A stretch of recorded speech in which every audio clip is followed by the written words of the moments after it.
ஜெபம் செய்வோம்.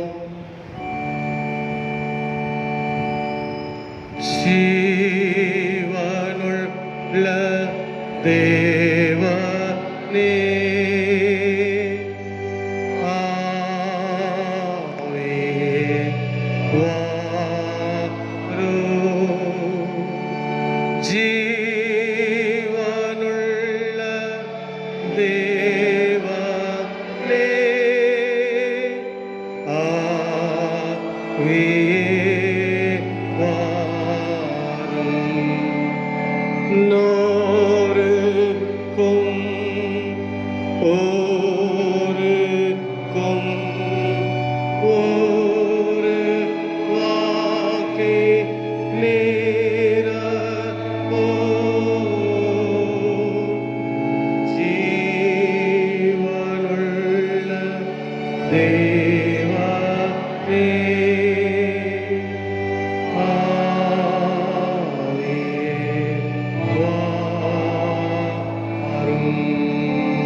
அனைத்து நன்மைகளுக்கும் ஆசீர்வாதங்களுக்கும் காரணமாக இருக்கிற எங்கள் பரிசுத்தமுள்ள பிதாவே, அகிலத்தையும் படைத்தவர் நீர். இன்றைக்கும் நீர் ஆண்டு கொண்டு வருகிற உம்முடைய மகத்துவங்களுக்காக நாங்கள் உங்களுக்கு நன்றி பாராட்டுகின்றோம். நீர் ஆபிரகாமின் தேவன், ஈசாக்கின் தேவன், யாக்கோவின் தேவனுமாயிருந்து உம்முடைய வாக்குத்தத்தங்களை கொண்டு எங்களை வழிநடத்தி கொண்டு வருகிற தயவுக்காக உமக்கு நாங்கள் நன்றி பாராட்டுகின்றோம். உம்முடைய தயவையும் இரக்கத்தையும் பெற்றவர்களாக நாங்கள் மீண்டும் ஒரு புதிய மாதத்தை நாங்கள் உம்முடைய பரிசுத்த ஸ்தலத்திலிருந்து நாங்கள் துவங்கக்கூடிய நல்ல வாய்ப்புகளை ஆண்டவர் எங்களுக்கு கொடுத்தமைக்காக நன்றி பாராட்டுகின்றோம். தனிப்பட்ட வாழ்விலேயும் குடும்ப வாழ்விலேயும் பிள்ளைகள், பேரப்பிள்ளைகள், சகோதர சகோதரிகள், எங்களுடைய பெற்றோருடைய வாழ்விலேயும் கர்த்தருடைய கிருபை உயர்ந்திருந்த தயவுக்காக நன்றி பாராட்டுகின்றோம். இவ்வாறாக அனைத்து தயவுகளையும் பெற்றவர்களாக நாங்கள் உம்முடைய பாதத்திலிருந்து அப்பா பிதாவை கூப்பிடத்தக்கதான ஒரு புத்திர சுவிகாரத்தையும் கர்த்தர் எங்களுக்கு கிருபையாய் கொடுத்ததுக்காக நன்றி செலுத்துகிறோம். இந்த ஆராதனை முழுமையாக உடைய தூவிய ஆவியான மூலியமாக ஆட்கொண்டருள வேண்டும் என்று நாங்கள் ஜெபிக்கிறோம். நாங்கள் பாடுகிற பாடல்கள், வழிபாட்டு முறைமைகள், கேட்கின்ற இறை செய்தி எல்லாம் ஆண்டவரே உம்முடைய நாமத்தை மட்டுமே மாற்றி பெற்ற ஆண்டவர் கிருபை பாராட்டும். வந்திருக்கிற ஒவ்வொருவரையும் ஆசீர்வதிப்பீராக. இயேசு கிறிஸ்துவின் மூலமாக வேண்டிக் கொள்ளுகிறோம் எங்கள் அன்பு பிதாவே, ஆமேன். ஆண்டவரை நாம் போற்றுகின்ற வண்ணமாக இந்த வழிபாட்டுக்கு ஆரம்பமாக அனைவரும் எழுந்து நின்று பாமாலையில் 267வது பாமாலை பாடுவோம். போற்றும் போற்றும் புண்ணியநாதரை போற்றும் என்கிற பாடலை அனைவரும் எழுந்து நின்று நாம் பாடுவோம்.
எங்கள் பிதாவே, உடைய நாமம் பரிசுத்தப்படுவதாக, உடைய ராஜ்யம் வருவதாக, உடைய சித்தம் பரமண்டலத்திலே செய்யப்படுகிறது போல பூமியிலேயும் செய்யப்படுவதாக. நல்ல அப்பத்தை எங்களுக்கு நினைத்தார், எங்களுக்கு விரோதமாய் குற்றம் செய்களுக்கு நாங்கள் மன்னிக்கிறது போல எங்கள் குற்றங்களை எங்களுக்கு மன்னியும். எங்களை சோதனைக்கு பிரவேசிப்பதால் தீமையிலிருந்து ரட்சித்துக் கொள்ளும்.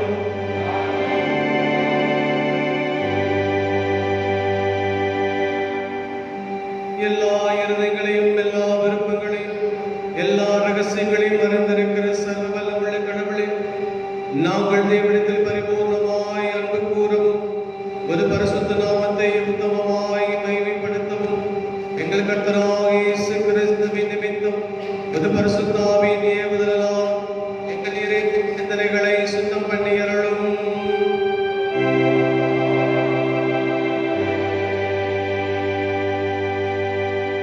நமது இரட்சகராகிய இயேசு கிறிஸ்து திருவலம் பற்றிய சொல்லிய வார்த்தைகளாவன: நம்முடைய தேவனாகிய கர்த்தர் ஒருவரே கர்த்தர். உன் தேவனாகிய கர்த்தரிடத்தில் முழு இருதயத்தோடும் உன் முழு ஆத்மாவோடும் உன் முழு மனதோடும் உன் முழு பலத்தோடும் அன்பு கூறுவாயாக என்பது பிரதான கற்பனை. இதற்கொப்பா இருக்கிற இரண்டாம் கற்பனை என்னவென்றால், உன்னிடத்தில் நீ அன்பு கூறுவது போல பிறரிடத்திலும் அன்பு கூறுவாயாக என்பதை. இவைகளிலும் பெரிய கற்பனை வேறொன்றுமில்லை என்றார்.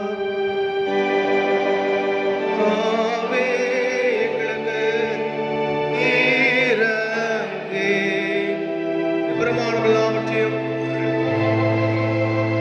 இளையத்திலே பதித்தரல வேண்டும் என்று வேண்டி கொள்ளுகிறோம்.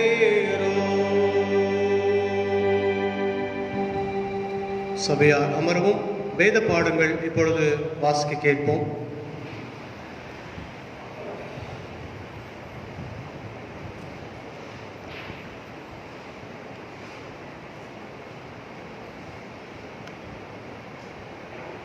வாசிக்கும்படியாக குறிக்கப்பட்ட முதலாம் வேத பாடம் தானியேல் 3வது அதிகாரம். தானியேல் 3வது அதிகாரம் 14ஆம் வசனம் முதல் 18ஆம் வசனம் முடிய. பக்கம் 1032. நேபுகாத்நேச்சார் அவர்களை நோக்கி, சாத்ராக், மேஷாக், ஆபேத்நேகோ என்பவர்களே, நீங்கள் என் தேவர்களுக்கு ஆராதனை செய்யாமலும் நான் நிறுத்தின பொற்சிலைகளை பணிந்து கொள்ளாமலும் இருந்தது மெய்தானோ? இப்போதும் எக்காலம், நாகசுரம், கிண்ணரம், வீணை, சுரமண்டலம், தம்புரு முதலான சகலவித கீத வாக்கியங்களின் சத்தத்தையும் நீங்கள் கேட்கும்போது தாழ விழுந்து நான் பண்ணி வைத்த சிலையை பணிந்து கொள்ள ஆயத்தமாயிருந்தால் நல்லது. பணிந்து கொள்ளாதிருந்தீர்களே ஆகில் அந்நேரமே எரிகிற அக்கினி சூளையின் நடுவிலே போடப்படுவீர்கள். உங்களை என் கைக்கு தப்புவிக்க போகிற தேவன் யார் என்றான். சாத்ராக், மேஷாக், ஆபேத்நேகோ என்பவர்களே ராஜாவை நோக்கி, நேபுகாத்நேச்சாரே, இந்த காரியத்தை குறித்து உமக்கு உத்தரவு சொல்ல எங்களுக்கு அவசியமில்லை. நாங்கள் ஆராதிக்கிற எங்கள் தேவன் எங்களை தப்புவிக்க வல்லவராயிருக்கிறார். அவர் எரிகிற அக்கினி சூளைக்கும் ராஜாவாகிய உம்முடைய கைக்கும் நீங்களாக்கி விடுவிப்பார். விடுவிக்காமற் போனாலும் நாங்கள் உம்முடைய தேவர்களுக்கு ஆராதனை செய்வதுமில்லை, நீர் நிறுத்தின பொற்சிலைகளை பணிந்து கொள்வதுமில்லை என்கிறது ராஜாவாகிய உமக்கு தெரிவிக்க கடவது என்றார்கள். வாசிக்கும்படியாக குறிக்கப்பட்ட முதலாம் வேத பாடம் வாசித்தாயிற்று.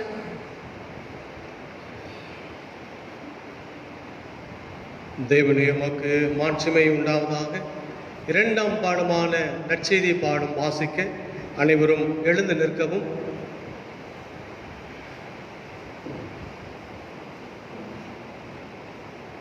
படிக்கும்படியாக தெரிந்து கொள்ளப்பட்ட நற்செய்தி பாடமான லூக்கா என்பவர் எழுதின நற்செய்தி நூல் 10ஆம் அதிகாரம் வசனங்கள் 1 துவங்கி 9 முடிய உள்ள வசனங்களை வாசிக்க கவனமாய் கேளுங்கள்.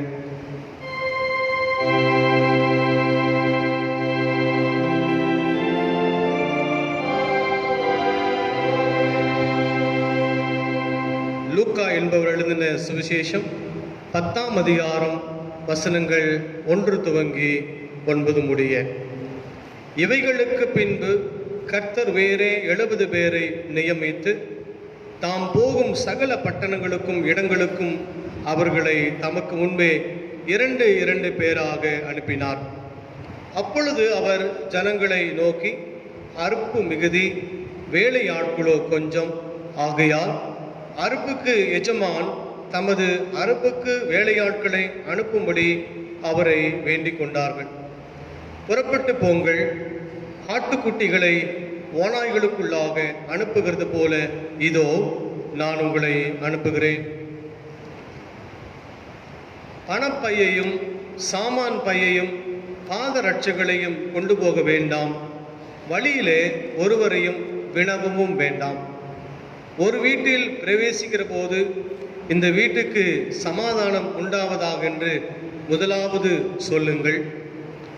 சமாதான பாத்திரன் அங்கே இருந்தால் நீங்கள் கூறின சமாதானம் அவனிடத்தில் தங்கும்.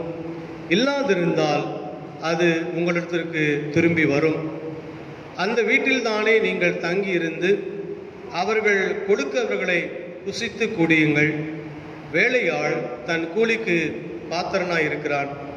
வீட்டுக்கு வீடு போகாதிருங்கள். ஒரு பட்டணத்தில் நீங்கள் பிரவேசிக்கிற பொழுது ஜனங்கள் உங்களை ஏற்றுக்கொண்டால் அவர்கள் உங்கள் முன் வைக்கிறவர்களை நீங்கள் புசித்து அவிடத்துள்ள பிணியாளிகளை சொஸ்தமாக்கி தேவனுடைய ராஜ்யம் உங்களுக்கு சமீபமாய் வந்திருக்கிறது என்று அவர்களுக்கு சொல்லுங்கள் என்றார் என்பது வாசிக்கும்படியாக தெரிந்து கொள்ளப்பட்ட நற்செய்தி பாடம் வாசித்தாயிற்று. கிறிஸ்துவே உமக்கு மாட்சிமை உண்டாவதாக.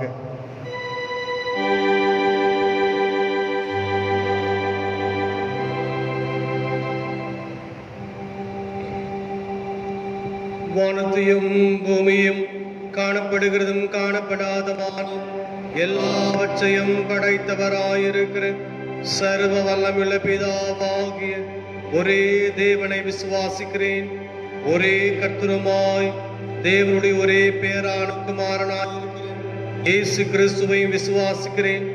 அவர் சகல உலகளும் உண்டாவதற்கு முன்னே தமது பிதாவினாலே ஜனிப்பிக்கப்பட்டவர், தெய்வத்தில் தெய்வமானவர், ஜோதியில் ஜோதியானவர், மெய்தேவனில் மெய்தேவனானவர், உண்டாக்கப்படாமல் ஜனிப்பிக்கப்பட்டவர், பிதாவோடே ஒரே தன்மையுடையவர், சகலத்தையும் உண்டாக்கினவர், மனிதராக நமக்காகவும் நமக்கு ரட்சிப்புண்டாகவும் பரமண்டத்தில் நெருங்கி பரிசுத்த ஆவியினாலே கன்னிமரியாரிடத்தில் அவதரித்து மனுஷனானார்.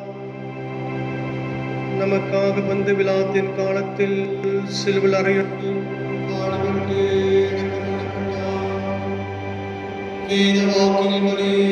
மூன்றாம் நாள் பிறந்தார். பிதாவின் வலது பாசத்தில் பெற்றிருக்கிறார். உயிலோரியும் மரித்தோரியும் நியாயம் தீர்க்க மகிமையோடே திரும்ப வருவார். அவருடைய ராஜ்யத்திற்கு முடிவில்லை. கர்த்தருமாய் ஜீவனை கொடுக்கிறவருமாய் பிதாவிலும் குமாரனிலும் புறப்படுகிறவருமாய் பிதாவோடும் குமாரனோடும் கூட தனது தோற்கடிக்கப்படுகிறவருமாய் தீர்க்கதரிசி மூலமாய் உரைத்தவருமாய் இருக்கிற பரிசுத்த ஆவியை விசுவாசிக்கிறேன். ஒரே பொதுவான அப்போஸ்தல திருச்சபை உண்டென்று விசுவாசிக்கிறேன். பாவ மன்னிப்புக்கு நியமிக்கப்பட்ட ஒரே ஞானஸ்தானத்தை இருக்கிறேன். மரித்தோர் உயிர்த்தெழுதலும் மறுமைக்குரிய ஜீவனும் உண்டாகும் என்று காத்திருக்கிறேன்.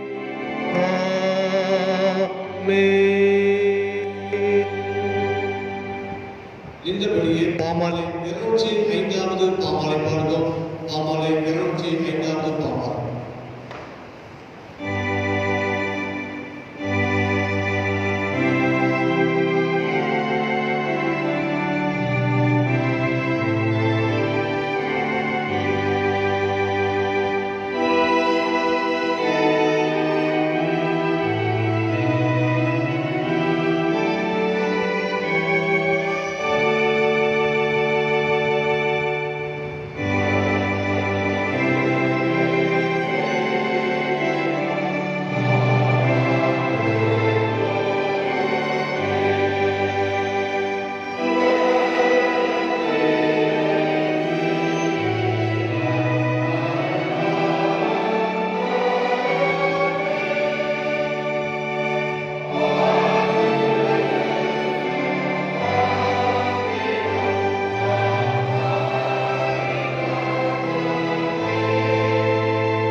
ஜெபம் செய்வோம்.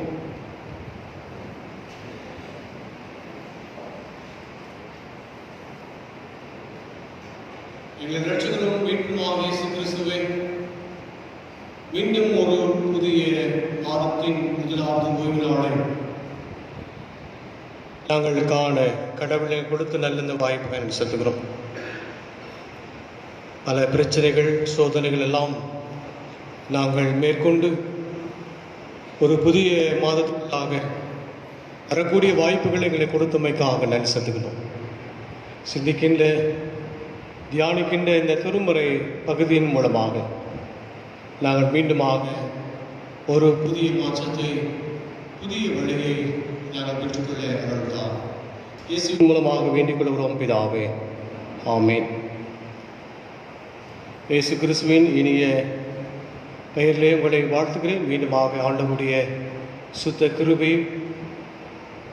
அவருடைய ஆசீர்வாதம், அவருடைய பாதுகாப்பு, வழிநடத்தல் எல்லாம் கொடுத்தமைக்காக நாம் ஆண்டவருக்கு நன்றி செலுத்துகிறோம்.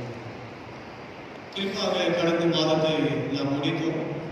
ஆண்டவருடைய இரக்கங்களினாலும் சுத்த கிருபினாலும் ஒரு புதிய மாதத்தை பார்க்கக்கூடிய நல்ல வாய்ப்புகளையும் ஆண்டவர் நமக்கு கொடுத்து தொடர்ந்து அவருடைய காலடைய சுவடுகளை நாம் பின்பற்றக்கூடிய நிலையை ஆண்டவர் கொடுத்திருக்கிறார். அவருக்கு பின்பதாக நாம் தொடர்ந்து பின் செல்லக்கூடிய நிலைமை நாம் ஏற்படுத்திக் கொண்டு எல்லா நிலைகளிலும் ஆண்டவர் நம் பட்சத்தில் இருக்கிறார் என்கிற அந்த உயர்ந்த எண்ணத்தோடும் நம்பிக்கையோடும் நாம் தொடர்ந்து அவருடைய கரங்களை இறுக்கமாக பெற்றுக்கொள்வோம். இது நம்முடைய தியானத்தை கண்டு தெரிந்து கொள்ளப்பட்ட 3 பகுதிகள் இருக்கிறது. 3 பகுதிகளையும் சுருக்கமாக உங்களோடு நான் பகிர்ந்து விரும்புகிறேன். முதலாவது பகுதியான தானியேலின் புத்தகம் 3ஆம் அதிகாரம் வசனங்கள் 14 17 கூடிய உள்ள வசனங்களை வாசிக்க கேட்டோம். நற்செய்தி பாடத்தையும் நாம் வாசிக்க கேட்டோம். இதற்கிடையில இன்னொரு பகுதி இருக்கிறது. அந்த பகுதி வரும்போது நான் சொல்கிறேன். இந்த 3 திருமறை பகுதிகளும் ஒரு விஷயத்தை நமக்கு கற்றுக் கொடுக்கிறது. அதாவது எப்படி நற்செய்தியை நாம் அறிவிப்பது, அந்த நற்செய்தி என்பது யார், அந்த நற்செய்தி எப்படி உலகத்திற்கு நாம் கொண்டு செல்வது, 3லேயும் ஒரு உள்ளடக்கம் இருக்கிறது. இரண்டாவதாக இந்த 3 பகுதிகளையும் சேர்த்து இந்த நற்செய்தியை அறிவிப்பதிலேயும் நான் எப்படி நற்செய்தியாக இருப்பதும் இந்த நற்செய்தி எப்படி நான் கொண்டு செல்வதற்கும் 3ஐயும் உள்ளடக்கி நான் எப்படி இந்த நற்செய்தி வழியாக சாட்சியாக இருப்பது என்பதை 2 வகைகளே உங்களோடு நான் பகிர்ந்து கொள்ள விரும்புகிறேன். அதற்கு ஆதாரமாக தானியேலின் புத்தகம் 3ஆம் அதிகாரம் வசனங்கள் இந்த 14 17 முடிய உள்ள வசனங்களை வாசிக்க நாம் கேட்டோம். அனைவருக்கும் தெரிந்த ஒரு பகுதி, பல நேரங்களிலே சிந்தித்த ஒரு பகுதி. இருந்தாலும் இந்த பகுதியில் இருக்கக்கூடிய உள் அடக்கம், இதில் இருக்கக்கூடிய அடிப்படையாக இருக்கக்கூடிய அந்த அடித்தளம் என்ன, எதற்கு இந்த பகுதி எல்லாம் நமக்கு தரப்பட்டிருக்கிறது,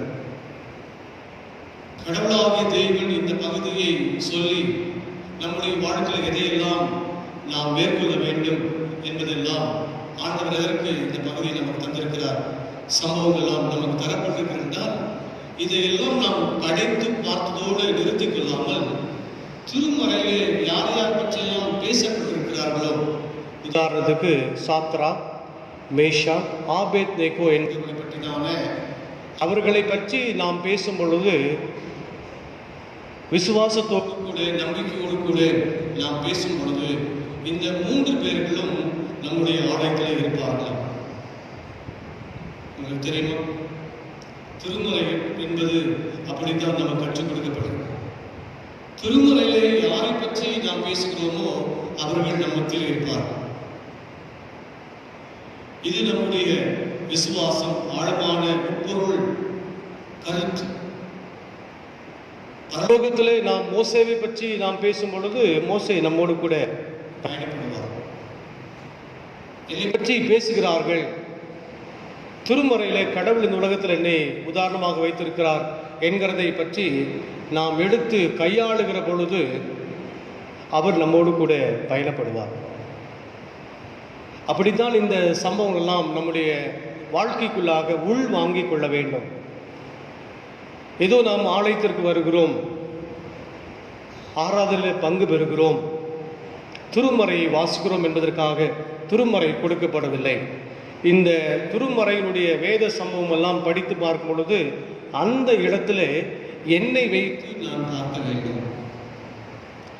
அப்படி எண்ணெய் வைத்து நான் பார்க்கும் பொழுதும் திருமறையை பற்றி நாம் ஆழமாக சிந்திக்கும் பொழுதும் திருமறையிலே நாம் படிக்கும் பொழுதும் திருச்சபையிலே அவர்கள் வந்து உலாவுவார்கள், வாசம் பெறுவார்கள் என்பதும் நமக்கு ஒரு சிந்தனையாகவும் அதை நாம் எடுத்துக்கொள்ள வேண்டும்.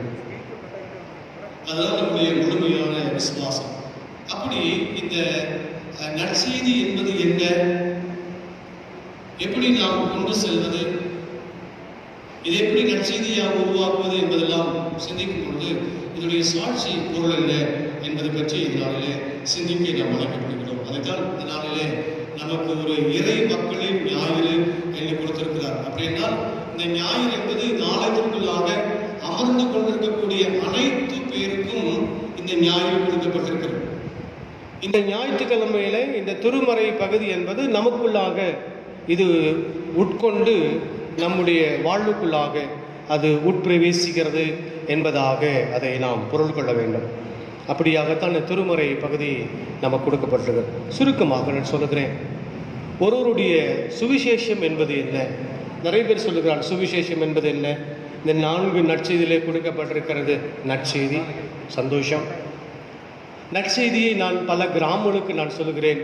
அப்படி என்றால் இயேசுவை பற்றி நான் அறிவிக்கின்றேன், நல்லது.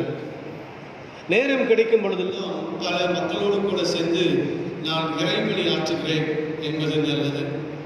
பல கன்வென்ஷன் கூட்டங்களிலே கலந்து கொள்ளும் பொழுது பல பேர்கள் இயேசுவை பற்றியதான செய்தியும் நற்செய்தி பற்றியும் எனக்கு சொல்லும் பொழுதும் அதை நான் கேட்டுக்கொள்கிறேன். அதுவும் ஒரு புறமாக நற்செய்தியாக வருகிறது. இப்படி பல திசைகளிலிருந்து பல இடங்களிலிருந்து பல மக்கள் மூலியமாக திருச்சபை மூலியமாக நாம் இந்த சுவிசேஷத்தை நேரம் கிடைக்கும் பொழுதெல்லாம் அதையெல்லாம் நாம் பெற்றுக்கொண்டே வருகிறோம். ஆனால் அதை விட இன்னொரு படி மடங்கு நாம் மேலே செல்ல வேண்டும் என்பதுதான் ஆண்டவர் திருச்சபையாக நமக்கு தந்திருக்கிறார். பேதுருவுக்கு சொல்லுகிற பொழுது திருச்சபையாகிய உன்மீது என்னுடைய நம்பிக்கையை, திருச்சபையை நான் கட்டுகிறேன் என்று பேதுரு மீது, பாறையாக இருக்கக்கூடிய பேதுரு மீது இந்த கொஞ்சம் தயவுசெய்து கொஞ்சம் உட்காருங்க, அப்போ கொஞ்சம் உட்காருங்க, நான் சொல்லுவேன். நீங்கள் இப்படி நடக்கும்போது கொஞ்சம் டிஸ்டர்பன்ஸாக இருக்கு.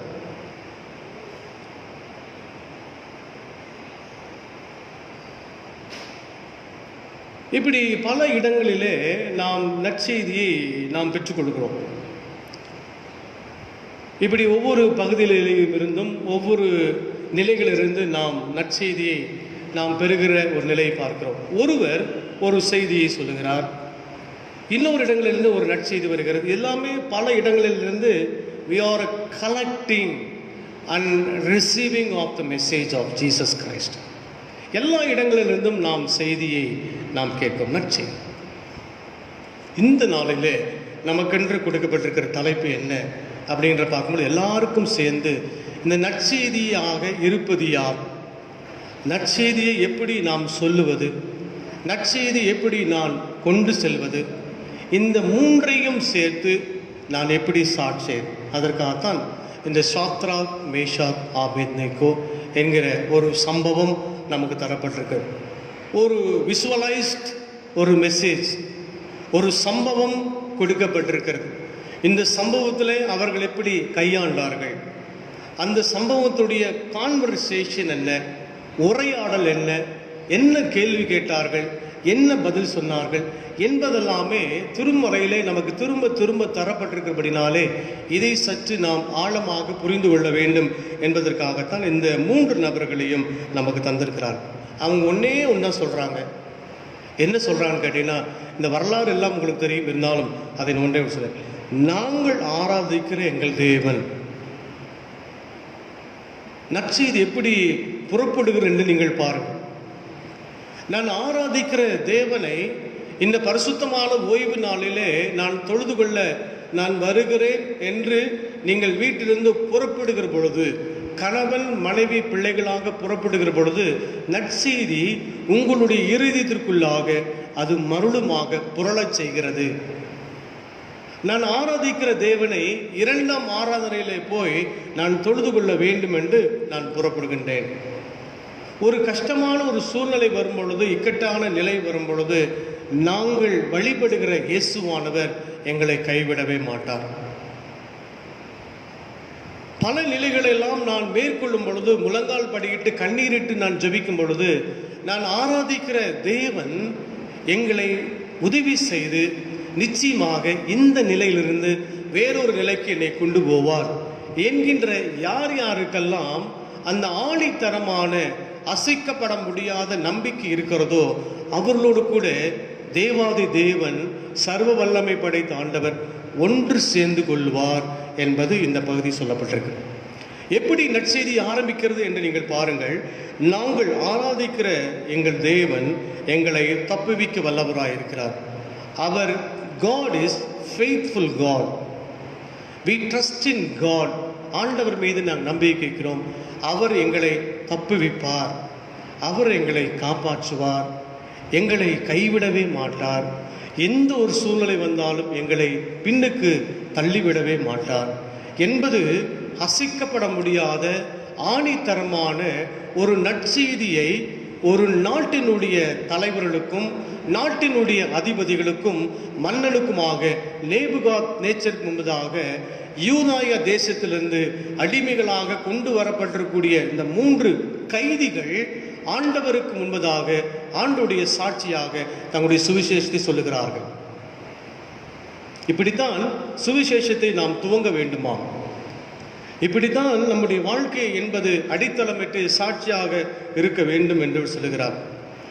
அவர் எரிகிற அக்கினியிலே சூளைக்கும் ராஜாவாகிய உம்முடைய கைகளுக்கும் நீங்களாக்கி விடுவிப்பார் என்று அவர் சொல்லுகிறார். The God is sovereignty God. Our God is who is a liberated God. 2 விஷயத்தை நற்செய்தியாக சொல்லுகிறார்.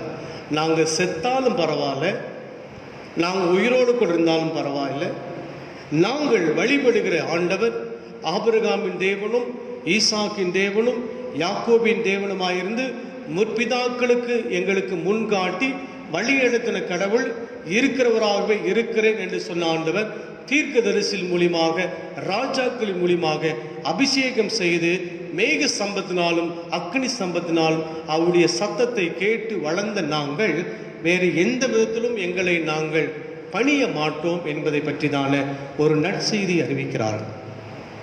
ஒரு செய்தியை இந்த உலகத்தில் உங்களுக்கும் எனக்கும் சொல்லிக் கொடுக்கிறார்கள். என்ன இந்த நற்செய்தி என்பது? என்ன?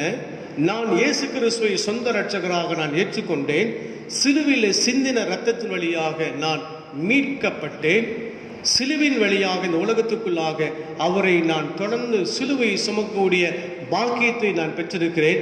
ஆகினாலே இந்த உலகத்தில் பல இடர்பாடுகள் வருவதுண்டு, பல பிரச்சனைகள் வருவதுண்டு, கஷ்டங்கள் வருவதுண்டு, இழப்புகளை சந்திப்பேன், அழுகையின் பள்ளத்தாக்கில் நடப்பேன், மரணங்களில் பள்ளத்தாக்கில் நடப்பேன். இப்படிப்பட்ட ஒரு படிப்படியான ஒரு சூழ்நிலையில் நான் என் மனைவி பிள்ளைகள் குடும்பங்கள் எல்லாம் இருந்தும் ஒரு சூழ்நிலையிலே எல்லாவற்றையும் நாங்கள் இழக்க நேரிட்டாலும் கர்த்தராகிய தேவன் எங்களை நிச்சயமாக விடுவிப்பார். அந்த கடவுள் எங்களுக்கு வல்லவராய் இருப்பார் என்பதை பற்றிதான சாட்சியும் நற்செய்தியும் இந்த உலகத்திற்குள்ளாக நீங்களும் நானும் பிற சமயத்தின் மக்களுக்கு முன்பதாக சமூகத்தில் வாழுகிற மக்களுக்காக பணியாற்ற இடங்களுக்கு மத்தியில் திருச்சபையில் நீங்களும் நான் ஒரு நற்செய்தியின் சாட்சியாக இருக்க வேண்டும். இது நம்முடைய கரங்களிலே கொடுக்கப்பட்டிருக்கிற கடமை. இந்த சுவிசேஷத்தை இப்படித்தான் அறிவிக்க வேண்டும். இதையும் அவர்கள் தாண்டி இவர்கள் இந்த ராஜாவுக்கு அடிபணிய மாட்டேன் என்று சொல்லுகிறார்கள் என்கின்ற நிலை வரும்பொழுது 3 பேர்களையும் அவர்கள் சிறைப்பிடித்து கொண்டு போய் எரிகிற அக்கினி சூளைக்குள்ளாக கொண்டு போய் போட்டு நிறுத்துகிறார்கள். போடுகிற பொழுது 3 பேர்கள் அல்லவா போட்டும், 4வது நபர் சுற்றி கொண்டிருக்கிறார் என்கின்ற ஒரு செய்தி நேபுகாத் நேச்சருக்கு போய் சேர்ந்தபோது, நீங்கள் வெளியே வாருங்கள் என்று அவர் அழைக்கின்றார். அப்பொழுது அவங்க வெளியே வர்றாங்க. சுவிசேஷம் பாருங்க என்ன சொல்லுகிறது, அவர்கள் அணிந்திருந்த ஆடை கருகி போகவில்லை, அவர்கள் தலை முடி என்பதும் கருகி போகவில்லை, அணிந்து கொண்டிருக்கூடிய ஆடைகள் ஒன்றுமே அவருடைய வாழ்க்கையில் சேதமடையவில்லை என்பது இந்த ப்ரொக்ளமேஷன் ஆஃப் த காஸ்பல். இந்த கடவுள் அவர்களோடு கூட இருக்கின்றார், ஆடையில இருக்கின்றார், நெருப்பிலே சுற்றி கொண்டிருக்கும் அவளோடு கூட சேர்ந்து சுட்டுகின்றார். தலை முடி கூட ஒன்றும் கீழே விழுகவில்லை, ஒன்றுமே கருகி போகவில்லை என்கின்றதை இவருடைய வாழ்க்கையில நடந்த ஒரு சம்பவத்தை தூரத்திலிருந்து பார்த்த நேபுகாத்துடைய நேச்சருடைய கூட்டம் சொல்லுகிறது.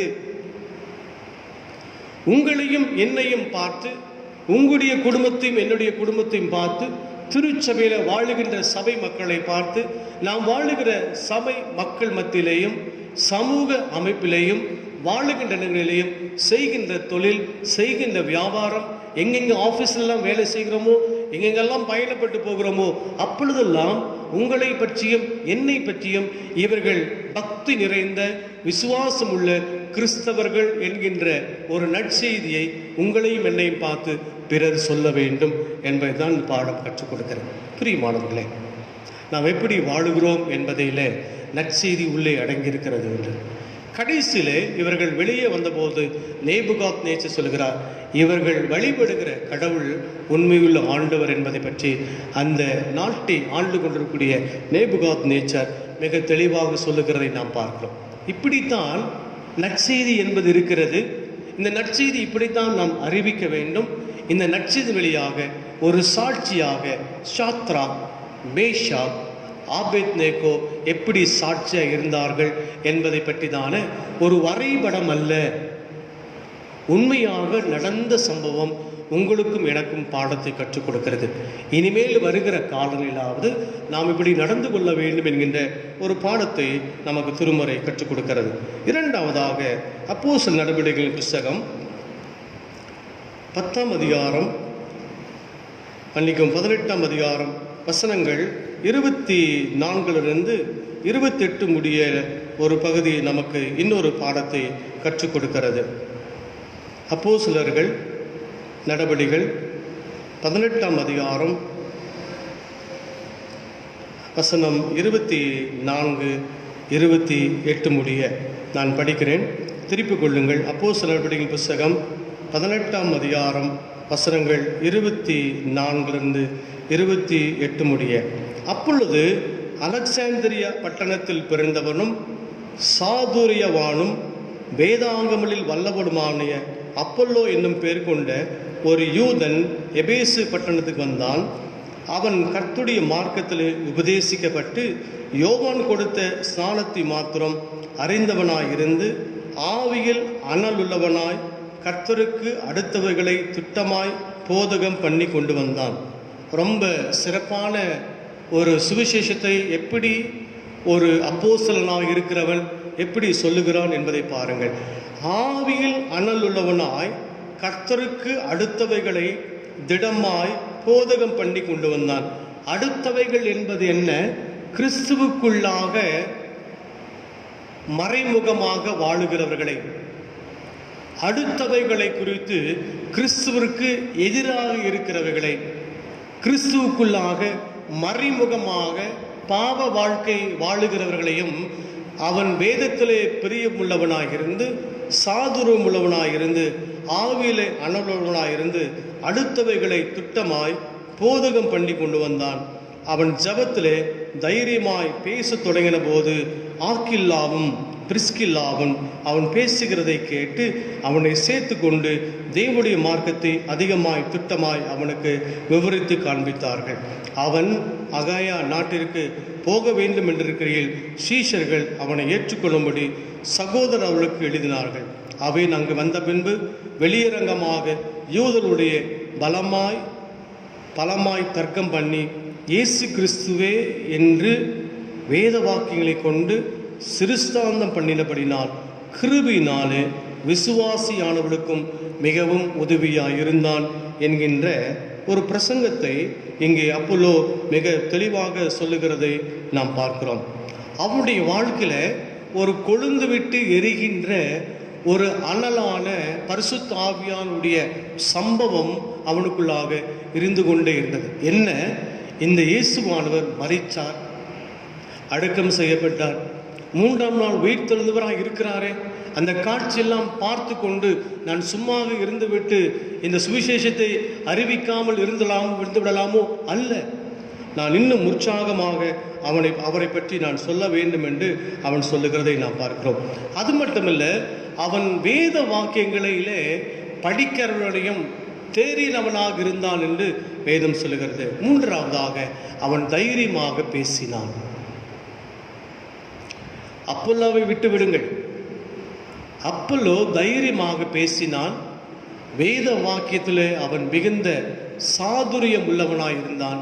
அவனுக்குள்ளாக இயேசு கிறிஸ்துவை பற்றிதான அனல் மூற்றுகின்ற எண்ணம் இருந்தபடினாலே கடைசியாக அந்த வசனம் சொல்லுகிறது. எப்படி சொல்லுகிறது என்றால், இயேசு கிறிஸ்து என்று வேத வாக்கியங்களை கொண்டு திருஸ்தாந்தப்படுத்தினபடினால் கிருபையினாலே விசுவாசியானவர்களுக்கு மிகவும் உதவியாயிருந்தான். எல்லாருக்கும் இயேசுவை பற்றிதான பிரசங்கம் பண்ணினான், எல்லாருக்கும் மாதிரியாக இருந்தான், ஒரு சாட்சியாக இருந்தான் என்று அப்பல்லோவை பற்றிதான ஒரு குறிப்பு இங்கே சொல்லப்படுகிறது. இதை பார்த்துவிட்டு படித்துவிட்டு நாம் அப்படி இருந்து விடலாமா? அப்படி அல்ல. இதை படித்துவிட்டு எனக்கும் அப்பல்லோவை போல இந்த சுவிசேஷத்துக்குண்டான பாரம் எனக்குள்ளாக வர வேண்டும், இயேசு கிறிஸ்துவை பிரதிபலித்து காண்பிக்கக்கூடிய கொழுந்து விட்டு எரிகின்ற அந்த இயேசு கிறிஸ்துடைய ஆற்றல் எனக்குள்ளாக வர வேண்டும் என்கின்ற எண்ணத்தை நீங்களும் நானும் துவக்கி காண்பிக்கப்பட வேண்டும் என்பது தான் இந்த திருமறை சொல்லுகிறது. ஆகினாலே திருச்சபைக்கு வருகிறோம், ஆராதனையில் பங்கு பெறுகிறோம் என்பது மட்டுமல்ல, இதையும் நாம் கடந்து இன்னொரு நற்செய்தி விஷயம் இருக்கிறது. நீங்கள் நானும் கிறிஸ்துவுக்காக சாட்சியாகவும் இந்த உலகத்திற்குள்ளாக அவருக்கு சான்றாகவும் இந்த உலகத்திற்குள்ளாக முன்மாதிரியாகவும் நற்செய்தியாகவும் வாழ வேண்டும் என்று ஆண்டவர் விரும்புகிறதை நாம் பார்க்கிறோம். கடைசியாக லூக்கா எழுதின சுவிசேஷம் 10ஆம் அதிகாரத்தினுடைய ஒரு பகுதியை நாம் 2ஆம் பாடமாக நாம் வாசிக்க கேட்டோம். லூக்கா 10ஆம் அதிகாரம் வசனங்கள் 1 to 9 முடிய உள்ள வசனங்களை வாசிக்க கேட்டோம். இயேசுவானவர் 12 அப்போஸ்தலர்களை 2 பேராக ஊருக்குள்ளாக அனுப்பினதினை பார்க்கிறோம். சுவிசேஷம் எப்படியாக இயேசுவானவர் இந்த உலகத்திற்குள்ளாக வளர்ந்து பெறுவதற்கு வழி வாய்ப்புகளை கொடுத்திருக்கிறார் என்பதை பற்றி ஆண்டவர் மிக தெளிவாக சொல்லுகிறதை பார்க்கிறோம். 3ஆம் வசனத்தை பாருங்கள். புறப்பட்டு போங்கள், ஆட்டுக்குட்டிகளை ஓநாய்களுக்குள்ளாக அனுப்புவது போல இதோ நான் உங்களை அனுப்புகிறேன் என்று சொல்லுகின்ற ஒரு பகுதியை நாம் இங்கே பார்க்கிறோம். இந்த லூக்கா எழுதின சுவிசேஷம் 1ஆம் அதிகாரத்திலிருந்து 20ஆம் அதிகாரம் வரைக்கும் வசனம் வரைக்குமாக நீங்கள் படித்து பார்க்கும் பொழுது, நீங்கள் எங்கே சென்றாலும் எந்த வீட்டுக்கு சென்றாலும் அவரை ஆசீர்வதித்து வீட்டுக்கு வீடு நீங்கள் தங்க வேண்டாம், எளிமையான வாழ்க்கை வாழ்ந்து பிணியாளர்களை நீங்கள் சுகமாக்கி என்னுடைய ராஜ்யத்தை குறித்து பிற மக்களுக்கு நீங்கள் சுவிசேஷமாக அறிவிக்க வேண்டும் என்று ஆண்டவராக இயேசு கிறிஸ்துவானவர் சொல்கிறதை பார்க்கிறோம். அந்த நற்செய்தி என்பது என்ன? அன்பு, சமாதானம், சந்தோஷத்தின் வழியாக இந்த பரலோக ராஜ்யத்தை பற்றிதான சுவிசேஷத்தை எங்குமாக நீங்கள் சென்று அறிவிக்க வேண்டும் என்று ஆண்டவராக இயேசு கிறிஸ்துவானவர் இந்த உலகத்துக்குள்ளாக உங்களுக்கும் எனக்கும் நற்செய்தியாகவும் ஒரு சாட்சியாக இருக்க வேண்டும் என்று இருக்கிறார். 3 விஷயங்கள் நம்முடைய வாழ்க்கையில்: அன்பாக இருக்க வேண்டும், இன்னொன்று அமைதியாக இருக்க வேண்டும், அப்படி என்றால் சமாதானத்தோடு கூட வாழ வேண்டும். 3வது, நீங்களும் நானும் அன்பின் வழியாகவும் அமைதியின் வழியாக சான்று பகர வேண்டும் என்று சொல்வது. இந்த உலகத்தில் வருகின்ற பிரச்சனைகள் அநேகம் இருக்கிறது. ஒருவேளை இந்த ஷாத்ராக், மேஷாக், ஆபேத் நேகோ என்று சொல்லுகின்ற இந்த நாடு என்பது பாபிலோனிய நாடு என்பது ஒரே நாடு, அரசியல் அமைப்பு, சட்ட திட்டங்கள் உள்ளடக்கி இருக்கிறது, ஒரே சமயத்தின் பின்னில் இருக்கக்கூடிய ஒரு நிலை. இது வருகின்ற காலங்களிலே நம்முடைய இந்திய தேசத்திலும் வந்துவிடும். அது வெகு தூரத்திலே அல்ல. இன்னைக்கு நடக்கக்கூடிய சம்பவம்லாம் நீங்கள் பார்த்து கொண்டே இருக்கிறீர்கள். இந்த ஒன் கண்ட்ரி, இந்த ஒன் நேஷன் எல்லாமே அப்படி தான் கொண்டு வராங்க. ஒரே ரேஷன் கார்டு, ஒரே திட்டம், ஒரே அமைப்பு, ஒரே நாடு, ஒன் ரிலிஜன். தெரியுமா உங்களுக்கு? 2025 த ஒன் ரிலிஜன் என்று சொல்லக்கூடிய ஒரு தாரக மந்திரத்தை கொண்டு வர இருக்கிறார்கள். 1910 தயானந்த சரஸ்வதி என்கின்ற ஒரு சமயத்தை சார்ந்தவர்கள் ஒரு ப்ரொக்ளமேஷன் கொடுத்தார்கள். Back to the Veda. மிஷனரிமார்கள்லாம் இங்கே வந்து இந்த சூழ்நிலையில் இருக்க மக்களை எல்லாம் மாற்றி அமைத்து கொண்டு தம்முடைய கிறிஸ்துவ சமயத்திற்கு கொண்டு போய்விட்டார்கள் என்பதை அவர்களை மனதில் வைத்துக்கொண்டு பேக் டு த வேதா அப்படின்னா வேதாவுக்கு நீங்கள் பின்பதாக வர வேண்டும். அதைத்தான் இன்றைக்கு இருக்கக்கூடிய அரசியல் அமைப்பு எடுத்துக்கொண்டு ஒரே நாடு, த ஒன் ரிலிஜன், பாபிலோனை போல. இன்னும் ஒரு 10 ஆண்டுகள் கழித்து உங்களுக்கும் எனக்கும் அந்த கழுத்தத்தினுடைய நெருக்கம் கொண்டு வருவார்கள். தப்பிக்க முடியாது, வெளியே செல்ல முடியாது, கிறிஸ்தவன் என்று சொல்ல முடியாது, திருச்சபையில் நாம் இப்படி பகிரங்கமாக பேச முடியாது, வேதத்தை கொண்டு போக முடியாது, வேதத்தை கிழித்து எழிந்து விடுவார்கள். நம்முடைய கிறிஸ்தவ மக்களுக்கெல்லாம் வேலை வாய்ப்பு என்பது கிடையாது. Because we are minority. இல்லை, எங்களுடைய நாடு, நாட்டின் சட்டம், அமைப்பு இப்படித்தான் என்கின்ற வரைமுறைகளாக கொண்டு போய் கொண்டே வருகிறதை நீங்கள் பார்த்து கொண்டே இருக்கலாம். என்றைக்கு இந்த சூழ்நிலை வந்ததோ அப்பொழுதெல்லாம் வருகிற பொழுதும் நிறைய வன்முறைகள் இன்றைக்கும் நடந்து கொண்டிருக்கிறது, வன்கொடுமைகள் நடந்து கொண்டிருக்கிறது, பலாத்காரம் நடந்து கொண்டிருக்கிறது, திருச்சபை உடைக்கப்படுகிறது, கண்ணாடிகள் உடைக்கப்படுகிறது, ஆலயம் கட்ட அனுமதி இல்லை, கிறிஸ்துவலாக கூடுவதற்கு அனுமதி இல்லை, வீட்டில் இருந்தால் வெளியே இழுத்துக்கொண்டு நம்மை சிறைப்பிடித்து கொண்டு போய் விடுவார்கள். இப்படிப்பட்ட ஒரு சூழ்நிலை வருகிறது. அப்போ நம்ம என்ன செய்ய போகிறோம்? என்ன செய்ய போகிறோம் தெரியாது. நீர் எங்களை விடுவித்தாலும் விடுவிக்காவிட்டாலும் எங்களை காப்பாற்றுகிற கடவுள் எங்களை காப்பாற்றுவார். எரிகிற அக்னி சூழல் எங்களை போட்டாலும் நாங்கள் ஆராதிக்கிற தேவன் உண்மையுள்ள தேவன் என்கின்ற ஒரு சாட்சியின் காலம் வந்து நிற்கும். அது வெகு தொலைவில் இல்லை, சீக்கிரமாக வந்துவிடும். அப்பொழுது நாம் என்ன செய்ய போகிறோம்? அந்த காலகட்டத்தில் கூட ஒரு சாத்ரா, மேஷா, ஆபேனேக்கு போல, ஒரு அப்பல்லோவை போல இயேசுவானது உலகத்தில் காண்பித்து நமக்கென்று முன்னடையாளமாக காண்பித்து போன அந்த அடையாளங்களை போல நாம் வாழுகிறதில் கிறிஸ்துவுக்காக சுவிசேஷமாக இருக்க வேண்டும். கிறிஸ்துவுக்காக நீங்கள் நான் சாட்சி இருக்க வேண்டும். அந்த காலகட்டம் எப்பொழுது எனக்கு தெரியாது. திருமறையில் சொல்லப்பட்டிருக்கக்கூடிய நிகழ்வெல்லாம் நடந்து கொண்டே வருகிறது, நம்முடைய கண்முன்னாக நாம் பார்த்து கொண்டிருக்கிறோம். அதைத்தான் சுவிசேஷமாக நீங்களும் நான் மாற வேண்டும். உங்களையும் என்னையும் பார்த்து பிற மக்கள் சாட்சியாக இருக்க வேண்டும். கிறிஸ்துவுக்கு புறம்பாக, கிறிஸ்துவுக்கு வெளியேறமாக அடுத்தவைகளை குற்றி பேசுகின்ற ஒரு தைரியத்தை பற்றி அப்பல்லோ பேசி இயேசுவே உண்மையில் ஆண்டவர் என்பதை பற்றி பேசினார் அல்லவா? அதே போல நாமும் இந்த உலகத்துக்குள்ளாக சாட்சி இருக்க வேண்டும். எந்த ஒரு சூழ்நிலை வந்தாலும், எப்பேற்பட்ட நிலைகள் நம்முடைய வாழ்க்கையில் மேற்கொண்டாலும், இந்த உலகத்தில் நீங்கள் நான் நற்செய்தியா, we are the gospel, we are the witness of the Christ. அந்த எண்ணத்தோடு கூட வருகின்ற காலங்களிலே நாம் பயணம் செல்ல இருக்கிறோம். அநேக எதிர்ப்புகள் வர காத்திருக்கிறது. இவைகளையும் நாம் தாண்டி கிறிஸ்துவுக்காக நாம் நிறுத்தப்பட, நற்செய்தியாக நாம் வாழ, இந்த உலகத்திலே சாட்சியாக வாழ கடவுள் நம் அனைவருக்கும் அருள் பாராட்டுவாராக. ஆமென். ஜெபம் செய்வோம். அன்பின் ஆண்டவரே, தொடர்ந்து எங்களை வழிநடத்தும். காலங்கள் மிகவும் மோசமான ஒரு காலங்கள் மத்தியிலே வாழுகிற நாங்கள் அந்த ஸ்திரத்தன்மையை நாங்கள் பெற்று வாழ எங்களுக்கு அருள்தார். நம்பிக்கையும் விசுவாசத்தையும் நாங்கள் உறுதி கொண்டவர்களாக எப்பொழுதும் சிலுவை அண்டையிலே நாங்கள் வந்து நிற்க எங்களுக்கு அருள்தார். இயேசு மூலமாய் ஜெபிக்கிறோம் பிதாவே. ஆமென்.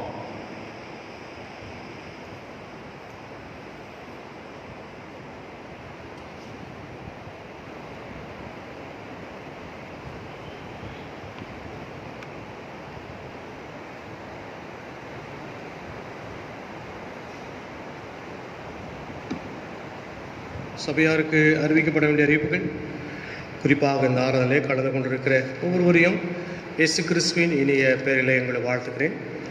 வழக்கம் போல நம்முடைய ஆராதனை காலை 6 மணிக்கும் 8 மணிக்கும் 10 மணிக்கும் மாலை ஆராதனை 6:30 மணிக்குமாக நடைபெறும் என்பதை நான் உங்களுக்கு தெரிவிக்கிறேன்.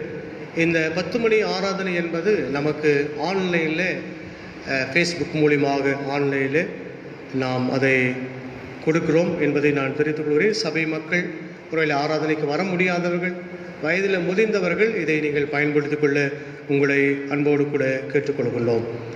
வரும் வெள்ளிக்கிழமை மாலை 6:30 மணிக்கு வழிபாடு உண்டு. சபை மக்கள் யாவரும் கலந்து கொள்ள உங்களை அன்போடு கூட கேட்டுக்கொள்கிறோம்.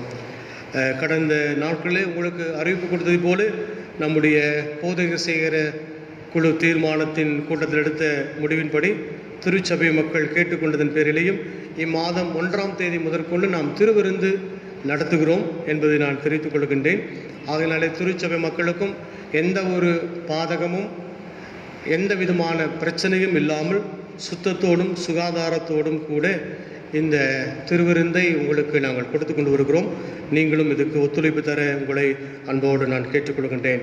ஒருவேளை திருவிருந்து முன்பதாக எடுக்க வேண்டும் என்று விரும்புகிறவர்கள் வலதுபுறத்திலே ஒரு 3 பேரும், இடதுபுறத்திலே நீங்கள் 3 பேருமாக இந்த திருவிருந்திலே பங்கு பெற உங்களை அன்போடு நான் கேட்டுக்கொள்கின்றேன்.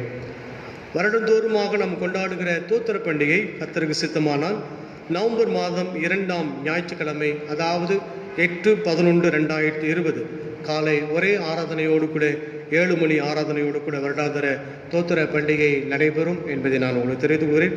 சபை மக்கள் தோத்திர பண்டிகைக்கு நீங்கள் ஆயத்தப்படும்படி உங்களை அன்போடு நான் கேட்டுக்கொள்கின்றேன். இந்த கிறிஸ்மஸ் காலங்களிலே பொது சேகரத்தில் எடுத்த முடிவின்படி இந்த கிறிஸ்மஸ் காலங்களிலே நிறைய நிகழ்ச்சிகள்லாம் நாம் ரத்து செய்திருக்கிறோம். ஒரே ஒரு நிகழ்ச்சி மட்டும்தான் அதை ஒழுங்கு செய்திருக்கிறோம். அதாவது இந்த கிறிஸ்மஸ் நாளன்று Christmas candle light song service, மெழுகுவர்த்தி தீப ஆராதனை மட்டும் அதை ஒழுங்கு செய்திருக்கிறோம். ஒருவேளை அதில் நீங்கள் பாட விருப்பமுள்ளவர்கள் உங்களுடைய பெயர்களை நம்முடைய கொயர் கன்வீனரிடத்தில் நீங்கள் கொடுக்குமாறு உங்களை அன்போடு நான் கேட்டுக்கொள்கிறேன். அதுக்குண்டான பாடல் பயிற்சி இன்று மாலை 4 மணியிலிருந்து துவங்குகிறது. பாட விருப்பமுள்ளவர்கள் உங்களுடைய பெயர்களை நம்முடைய கன்வீனரிடத்தில் கொடுக்குமாறு உங்களை அன்போடு நான் கேட்டுக்கொள்கின்றேன். கடந்த நாட்களிலே நம்முடைய சபையில் திரு டி சந்திரபோஸ் 74 வயது அவர்கள் கர்த்தருக்குள்ளாக நித்திரடைந்தார்கள். அதே போல் மிஸ்ஸஸ் டி ஞானம், ஒய்ஃப் ஆஃப் லேட் தேவபிச்சை அம்மா அவர்களும் கர்த்தருக்குள்ளாக நித்திரடைந்தார்கள். அதே போல் மிஸ்டர் எஸ் விஜய் அமிர்தராஜ் அவர்களும் கர்த்தருக்குள்ளாக நித்திரடைந்தார்கள் என்பதை நான் தெரிவித்துக் கொள்கிறேன். அவரை இழந்து தவிக்கின்ற அவருடைய குடும்பத்தின் மக்களுக்கு நீதாமே அவளுக்கு ஆறுதலுக்காகவும் நீங்கள் தொடர்ந்து உங்கள் ஜெபிக்க உங்களை அன்போடு நான் கேட்டுக்கொள்கின்றேன். கடந்த நாட்களில் உங்களுக்கு சொன்னதை போல நம்முடைய சர்ச்சில் இருக்கக்கூடிய ஏல பாக்கிகள், சந்தா பாக்கி, சப்ஸ்கிரிப்ஷன் பாக்கியில் ஏதாவது இருக்கும் என்றால் நீங்கள் உடனுக்குடனாக நம்முடைய ஆலயத்துடைய பொருளாளரை சந்தித்து நாங்கள் இன்னும் எவ்வளவு தொகை கட்ட வேண்டும் என்பதை கேட்டு தெரிந்து கொண்டு சந்தா பாக்கிகளை முடித்துக்கொள்ள மிகவும் அன்போடு கூட நாங்கள் உங்களை கேட்டுக்கொள்கின்றோம். திருமண அறிக்கை.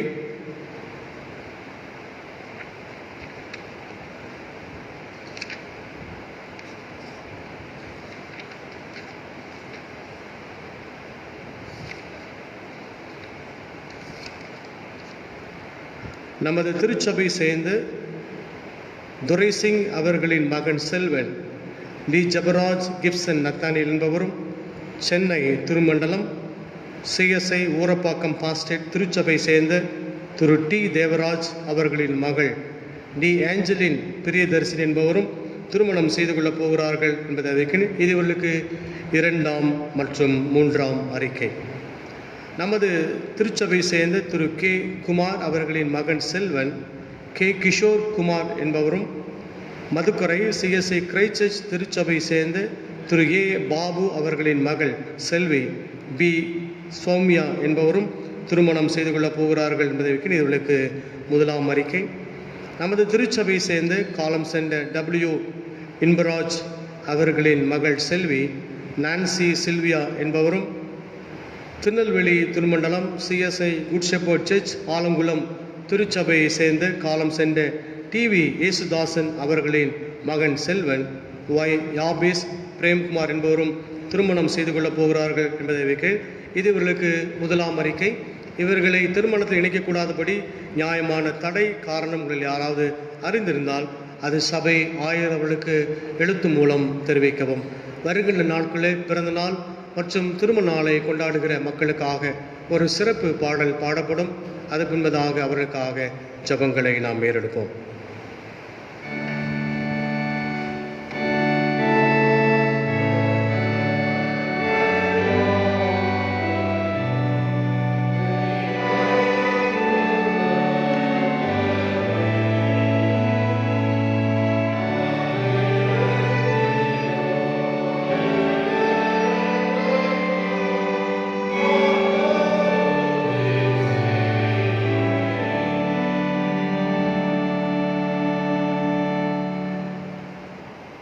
எங்கள் நேசிக்கிற பிதாவே, மீண்டுமாக நாங்கள் நன்றி செலுத்துகிறோம் சுவாமி.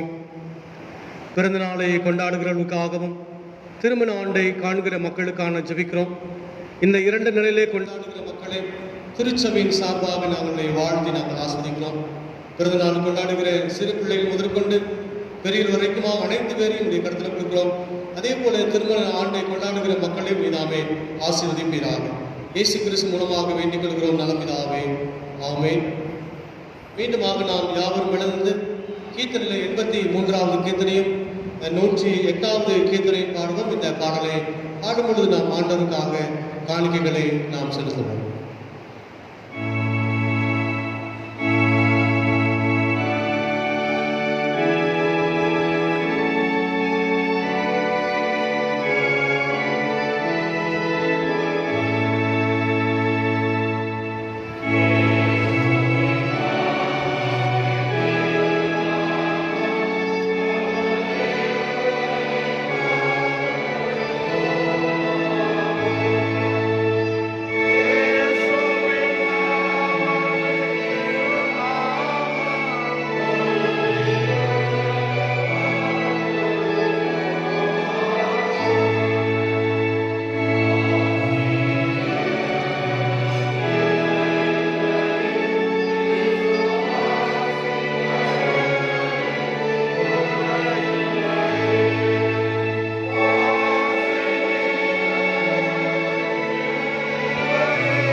நிமித்த முழு இதயத்தோடுமையாய் மனஸ்தாபப்பட்டு பிறரிடத்தில் அன்பும் செய்கமாயிருந்து இனி தேவனுடைய கற்பனைகளை கைக்கொண்டு புதிதாக்கப்பட்டவர்களாய் அவருடைய பரிசுத்தமாக நடப்போம் தீர்மானத்திற்கு நீங்கள் விசுவாசத்தோடு சேர்ந்து உங்களுக்கு ஆறுதல் உண்டாக இந்த சாக்கிரமந்தை வாங்கிக் கொள்ளுங்கள்.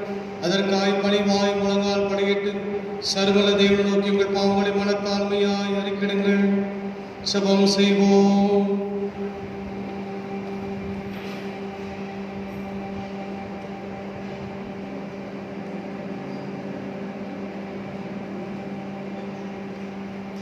சர்வவல்லமுள்ள தேவனே, எங்கள் கர்த்தராகிய இயேசு கிறிஸ்துவின் பிதாவே, சகலத்தையும் சிருஷ்டித்தவரே, சகல மனிதருக்கும் நியாயாதிபதியே, தேவருடைய நீதி உள்ள கிருபைக்கு மேல் வரத்தக்கதாக நாங்கள் அடிக்கடி நினைவினாலும் வார்த்தையினாலும் கிரியினாலும் உம்முடைய திவ்ய மகத்துவத்துக்கு விரோதமாய் ஆகரித்து செய்த பலவிதமான பாவங்களையும் அக்கிரமங்களையும் அறிக்கிட்டு புலம்புகிறோம். இந்த குற்றங்களை குறித்து நாங்கள் உண்மையாய் மனஸ்தாபப்பட்டு முழு மனதோடு துக்கப்படுகிறோம். அவை நினைத்து வேதனைப்படுகிறோம். அவைங்களால் சுமக்கூடாத பாரம் எங்களுக்கு இறங்கும். மிகுந்த இரக்கமுள்ள பிதாவே, நாங்கள் செய்த யாவையும் முதுகுமாரனும் எங்கள் கர்த்தருமாகிய இயேசு கிறிஸ்துவின் நிமித்தம் எங்களுக்கு மன்னியும். இது நாமத்துக்கு கனமும் மகிமையும் உண்டாக நாங்கள் புதிதாக்கப்பட்டவர்களாய் எப்பொழுதும் கூலியம் செய்து உமக்கு பிரியமாய் நடந்து வரும்படி எங்கள் கர்த்தராகிய இயேசு கிறிஸ்துவின் மூலமாய் கட்டளையிட்டருளும்.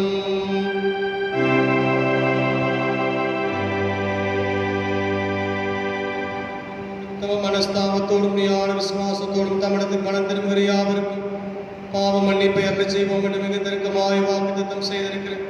நம்முடைய பரமபிதாவாகிய சர்வவல்லமுள்ள தேவன் நம்முடைய கர்த்தராகிய இயேசு கிறிஸ்துவின் நிமித்தம் உங்களுக்கு இறங்கி உங்கள் பாவலாவற்றையும் மன்னித்து அவர்கள் விடுதலையாக்கி சகல நன்மையிலும் உங்களை உறுதிப்படுத்தி நிலைநிறுத்தி உங்களை ஜீவக்கரையில் சேர்ப்பாராக.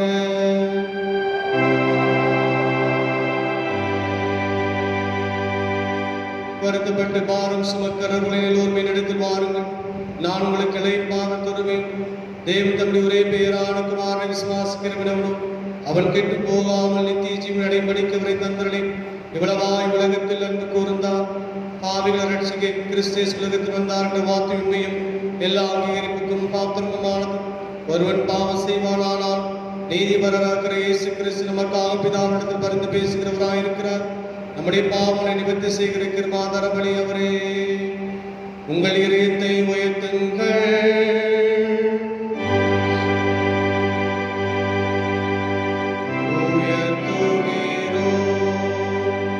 நம்முடைய கர்த்தராகிய தேவனுக்கு தோத்திரம் செலுத்த கடவோம்.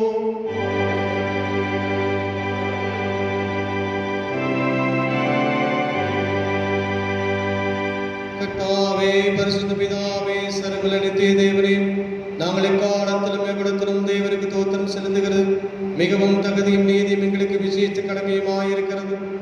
ஆதலால் தூதரோடும் பிரதான தூதரோடும் பரம சபை அனைத்தோடும் நாங்கள் மகிழ்ந்த நாமத்தை புகழ்ந்து மேன்மைப்படுத்தி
இரக்கமுள்ள கர்த்தாவே, எங்கள் சுய நம்பி நாங்கள் பந்தியில் சேர துணியாமல் தேவனுடைய நரக்கத்திலே நம்பி சேருகிறோம்.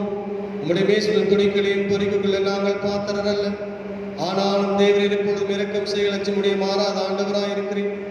ஆகையால் கிருபையில் கர்த்தாவே முதன்மையான குமாரனாகிய இயேசு கிறிஸ்துவின் சரீரத்தால் எங்கள் பாவமுள்ள சரீரம் சுத்தமாகி அவருடைய விலை உயர்ந்த இரத்தத்தால் எங்கள் ஆத்துமா கழுவப்படுவதற்கும் எப்பொழுதும் நாங்கள் அவருக்குள்ளும் அவர்களுக்குள்ளும் வாசமாய் கேட்ட விதமாய் அவருடைய சரீரத்தை புசைத்து அவருடைய இரத்தத்தை பானம் பண்ண எங்களுக்கு கிருபை செய்தருளும்.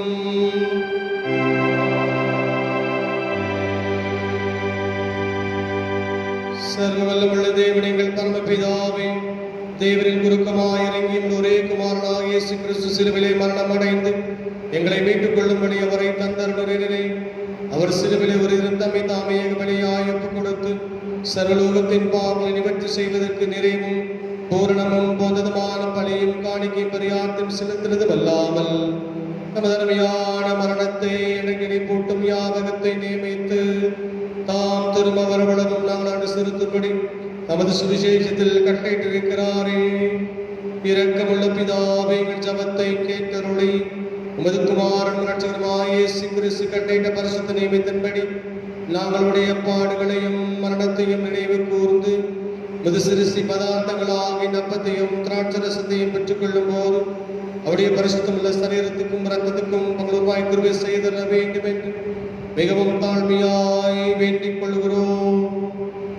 அவருதாம் காட்டிக் கொடுக்கப்பட்ட ராத்திரியிலே அப்பத்தை எடுத்து ஸ்தோத்திரம் பண்ணி அதை பெற்று சீசல் கொடுத்து நீங்கள் வாங்கி புசியுங்கள், இது உங்களுக்காக கொடுக்கப்படுகிற சரீரமாயிருக்கிறது, என்னை நினைவு கூறும்படி இதை செய்யுங்கள் என்றார். அப்படியே போஜனம் பண்ணின பின் ஒரு பாத்திரத்தையும் எடுத்து ஸ்தோத்திரம் பண்ணி அவர்களுக்கு கொடுத்து, நீங்கள் எல்லோருமே பானம் பண்ணுங்கள், இது பாவம் மன்னிப்புண்டாகும்படி உங்களுக்காக அனைவருக்காக சிந்தப்படுகிற புது உடன்படிக்கை ரத்தமாயிருக்கிறது, இதை பானம் பண்ணும் பொழுதெல்லாம் நினைவு கூறும்படி இதை செய்யுங்கள் என்று திருமணம் பற்றினார்.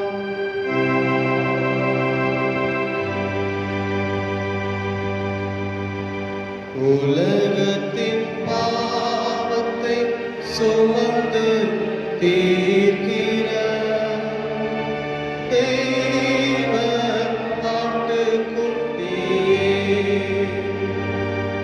எங்களுக்கு இரங்கும். உலகத்தின் பாவத்தை சுமந்து தீர்க்கிற தேவ ஆட்டுக்குட்டியே, எங்களுக்கு இரங்கும். உலகத்தின் பாவத்தை சுமந்து தீர்க்கிற தேவ ஆட்டுக்குட்டியே, உமது சமாதானத்தை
பரமண்டலங்கள் பிதாவே, உடைய நாமம் பரிசுத்தப்படுவதாக.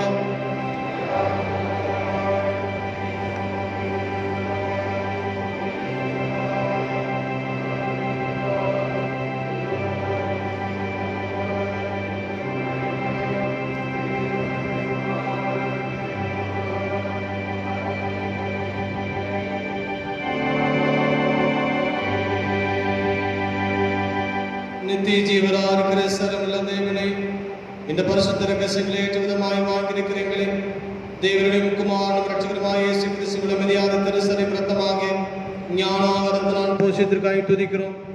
தேவரையும் தயவு கூர்ந்து கிருபா கடாட்சம் வைத்திருக்கிறதையும் உத்தம விசுவாசிகளின் கூட்டமும் நேசகுமாரனுடைய ஞான சரீரமாய் சபையில் நாங்கள் அவைகளாய் இணைக்கப்பட்டிருக்கிறதையும் அவருடைய அருமையான பாடுகளினாலும் மரணத்தினாலும் உண்டான புண்ணியத்தினாலே நித்திய ராஜ்யத்திற்கு நாங்கள் சுதந்திரராய் இருக்கிறதையும் இந்த நற்கரினால நிச்சயப்படுத்துறதுக்காக உடையத்தோடையும் தோத்திரம் செலுத்துகிறோம். பரமபிதாவே, நாங்கள் பரிசுத்த ஐக்கியத்தில் நிலைத்திருந்து நாங்கள் செய்ய வேண்டிய நற்கரில் எல்லாவற்றையும் நிறைவேற்ற நற்கரில் எல்லாவற்றையும் உமது கிருபை தந்தர வேண்டும் என்று எங்கள் கர்த்தராகிய இயேசு கிறிஸ்துவை முன்னிட்டு மனத்தாழ்மையாக வேண்டிக் கொள்கிறோம். அவருக்கும் தேவருக்கும் பரிசுத்த ஆவிக்கும் சகல கனமும் மகிமையும் என்று உண்டாவதாக.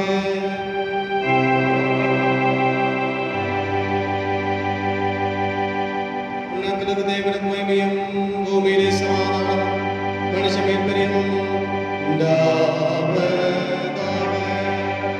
கர்த்தராகிய பரபரனே, பரமராஜாவே, சர்வவல்ல பிதாவாகிய தேவனே, உம்மை துதிக்கிறோம், உம்மை புகழுகிறோம், உம்மை வணங்குகிறோம், உம்மை மேம்படுத்துகிறோம். உமது சர்வ மகிமையை தான் தோத்திரம்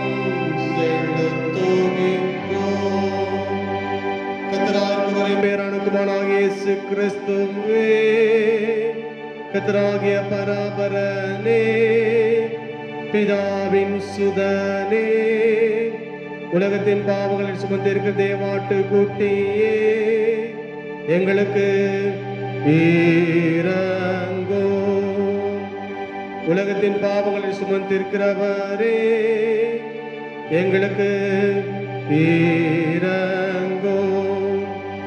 உலகத்தின் பாவங்களில் சுமந்திருக்கிறவரே, எங்கள் ஜெபத்தை ஏற்று கொள்ளும். தேவனாகி பிதால் வளர்ந்து வாசிச்சிருக்கிறவரே, எங்களுக்கு இரங்கோ. நீரே பரிசுத்த, நீரே கர்த்தர் இயேசு கிறிஸ்துவே, தேவனே ஒருவரே, பரிசுத்த ஆவியோடே, தேவனாகிய பிதாவிலே உன்னதமானவராய் இருக்கிறீர்.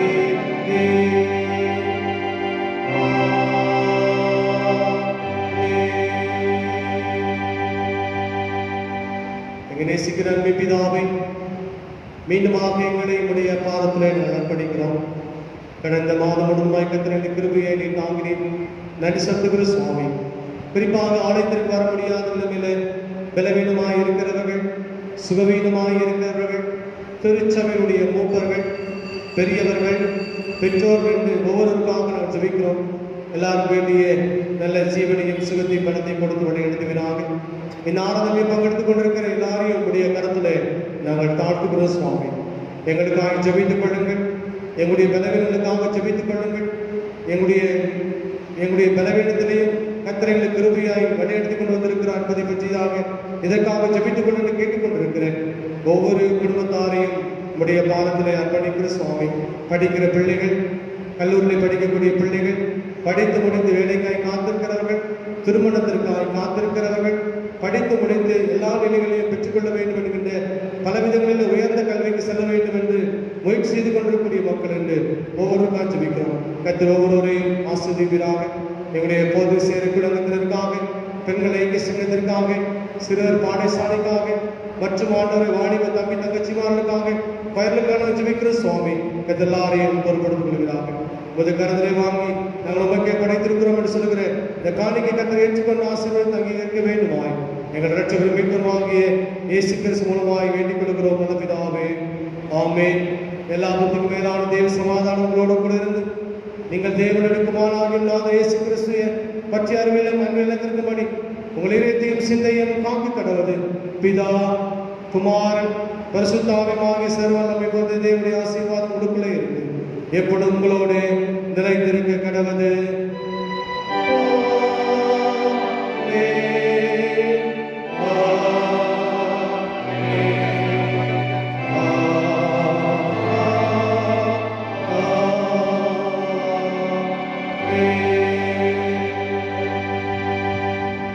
முடிவு பாடலாக பாமாலயம் 203வது பாமாலை பாடுவோம்.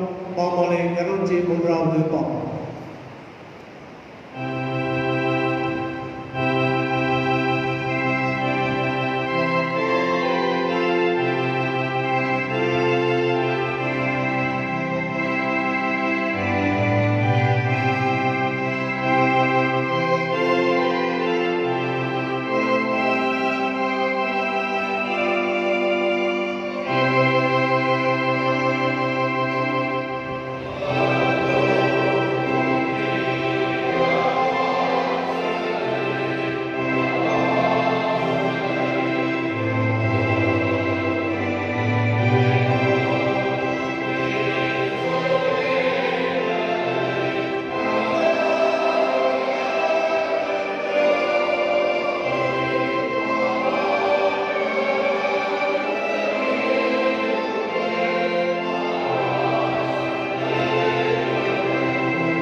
அன்பு நிறைந்த ஆண்டவா,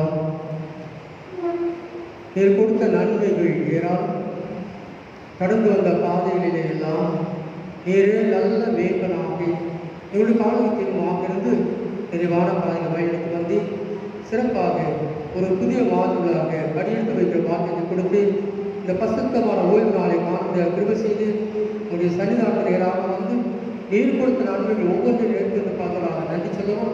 நிறைவான அருளையும் ஆசீர்வாதம் பெற்றுக்கொள்ள கொடுத்த வாய்ப்புக்காக நன்றி பாராட்டுகிறோம்.